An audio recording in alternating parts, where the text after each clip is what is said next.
So Canada wants us, man. I'm thinking. well, who wouldn't want us? Of course, you understand that Canada has one of the best border patrols on the face of this planet called the USA. Mm-hmm. Like, Yeah, but they don't have to worry about an invasion because they have a Kevlar suit around them called the USA. But you think that's why they want to be a part of the U.S.? Like there's this whole Wexit thing going on with, what is it? I really just don't understand liberalism, because if they would just be a part of the USA, they would get all the benefits of the USA. I don't understand.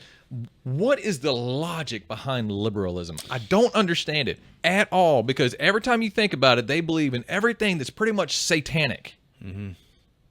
I can answer this question. And they push things that are satanic. I don't get it. I don't get why anybody would believe anything that the left believes. And I used to be on the track of being a liberal. I cannot believe I have to admit that. Yeah.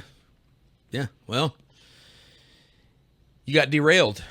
I didn't get derailed. You landed in the plush green grass of conservatism. I didn't get derailed. I got woken up is what I got. Like, got woken up. Woken up. Isn't that funny? They're woke and I got woken up. Yeah, that's funny. So listen, you asked the question why, and I can give you the answer, but it's never satisfying or fulfilling. It satisfies and fulfills me completely. But because I've had this conversation before, but whenever I share this, people are like, yeah, but.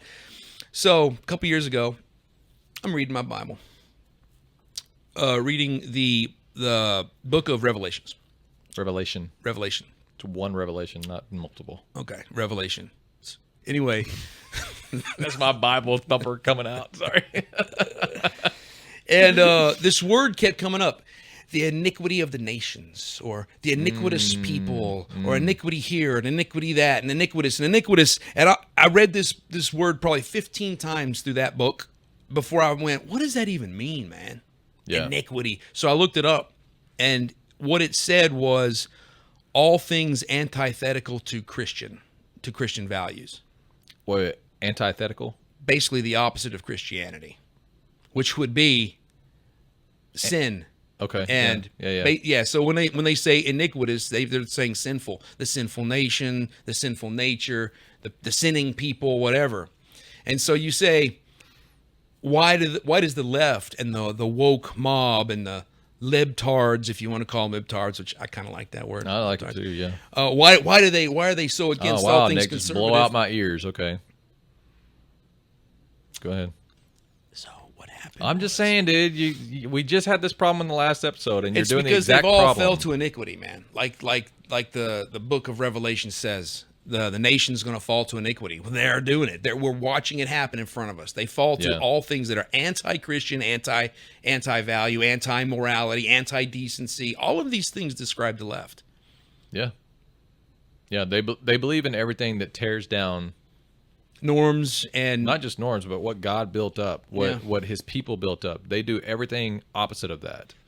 And what's really sad is whenever you have supposed Christian brothers and sisters who fall on that side in some way, shape, fashion, or form. Like I've got, I call them ex-friends now because they're not friends anymore. Not by my choosing, by theirs. And they're not ex-men? They're not ex-what? Men? Oh, no. They're ex-friends? No. Ex-friends. But they're not, okay. Yeah, it's females, because it's mostly females that I have this issue with. They believe, or they claim to be followers of Christ, but they also think women should have a choice to abort a baby. Yeah. And I don't get that. Like, and I've even had a conversation with this person, and she's like, Nick, it's not that we believe in killing babies per se. We just believe that the woman should have the choice. And my argument is how they reconcile it? Yeah. That's exactly how they reconcile it. Which I'm like, okay, so if we're both sitting here, and by your logic, talking about her, you're saying that I should be able to have the choice to kill you, to first degree murder you. That's what you're saying, that I should have that kind of choice.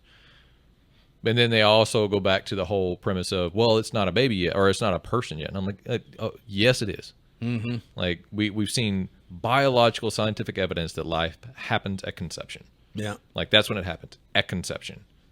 And you're telling me that you're okay with just taking that life. Oh, it's a clump of cells. Well, as Charlie Kirk says, you're a clump of cells. You're a clump of cells. I think it was Ben Shapiro that said that first. Did he say that first? Yeah. I remember hearing Ben Shapiro. I remember say that, Charlie Kirk saying it. Oh, yeah. Charlie Kirk's probably said it multiple times. Many people have probably said it at this point. Yeah. Well, it also goes back to this, like whenever I was live on TikTok at the gym and someone asked this question, I hope you can snap back with this answer like you did then. And they asked, what do you look for in a woman? And you said, see, you can't XY chromosome.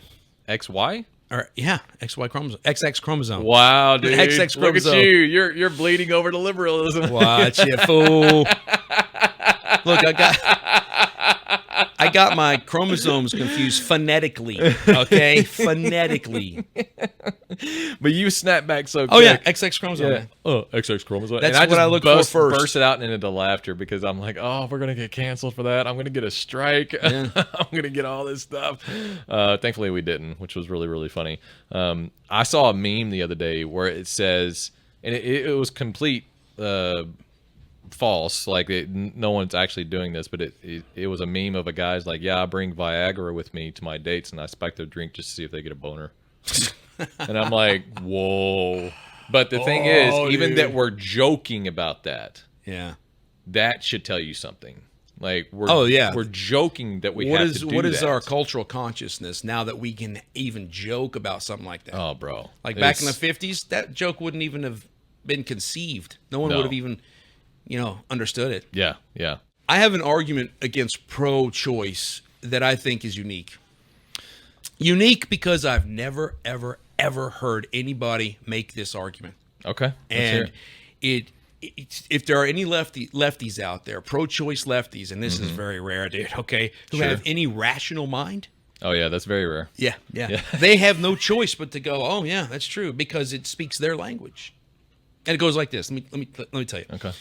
So it goes all the way back to third grade. Now, I remember learning this in the third grade, and I know the vast majority of people probably do not remember what they learned in the third grade, but I remember this specifically, and I don't know why. Maybe God was telling me, Nick, you're going to remember this, because someday in 40 years, you're going to be in a podcast, and you're going to repeat this. Okay. So remember it. So what I learned was, or what we learned, and what we've all known, humanity, in terms of humanity for probably generations now, is that there are 7 traits of life. Okay. If there's a thing that is to be categorized as life, it must possess these 7 traits. If it doesn't, it cannot be categorized as life, which means it's mutually exclusive, right? Okay. You either have these 7 traits you're and you're losing alive, me a little bit. You need to get to the point. Or you don't have these 7 traits and you're not alive, okay? Well, Nick, I can't help it if I lose you, dude. Well, I'm saying the argument is so extensively explained that you might lose the majority of people. So I'm saying get to the point. Believe me, they're going to be interested in this. Okay, all right. Well, hurry up. So what are those 7 traits? You got to breathe in, breathe out. Okay. You got to consume energy. You got to excrete waste. You got to maintain your own homeostasis. For us human beings, that's 98.6 degrees and whatever your biology requires. You got to grow through multiplication, and you have to be made out of cellular matter, right? Okay. For instance, we do know of the closest thing to life that we know of that is not life is fire, because it does 6 of these 7 things. It breathes in, breathes out, consumes, excretes, homeostasis. It grows. It has capacity to grow, but it's not made out of cellular matter. Okay. All things that possess these 7 traits are living. When a sperm cell enters an egg cell and exchanges that genetic material, it becomes a zygote. And that zygote immediately starts exhibiting all 7 of these traits. It breathes in, it breathes out, it consumes, it excretes, creates its own homeostasis, made out of cellular matter, and it grows. Okay. So it is a life. There's no other way to look at it as a life, right? No other way to look at it. Yeah. The genetic material that gets exchanged is human genetic material. So it is human life. Right. These are not my rules. And because that zygote will be identified as a zygote, whether it's inside the womb or anywhere else, it is a human life. It is a human life at the very, very foundational beginning of what a human life is. Yeah. And, anybody who argues that it's not is exactly wrong. And that's according to science and biology. So, in other words, you would have to get them to agree that these 7 things. No, that's fact. That we've known that all along. That is what has. When we came up with the category of life in science 200 or 300 years ago, they said, okay, what are the 7 things that all of life has in common? Yeah. Or no, what do all of life have in common? And they came up with these 7 traits. And so it's not that these aren't my rules. This isn't me. No, I know it's not your rules. It's me thinking of like how a liberal will say, "Well, I don't believe in that." Well, that's exactly what they would have to. That would have to be their argument. I don't believe what science and biology has told us. Well, that's the basis of all their arguments. Is for one, they want to. That's not true. Well, no, that's the basis of what liberals they believe that those kind of things are not. Like they can't believe in that science, but yet they accuse us for not believing in science when it comes to the COVID vaccine.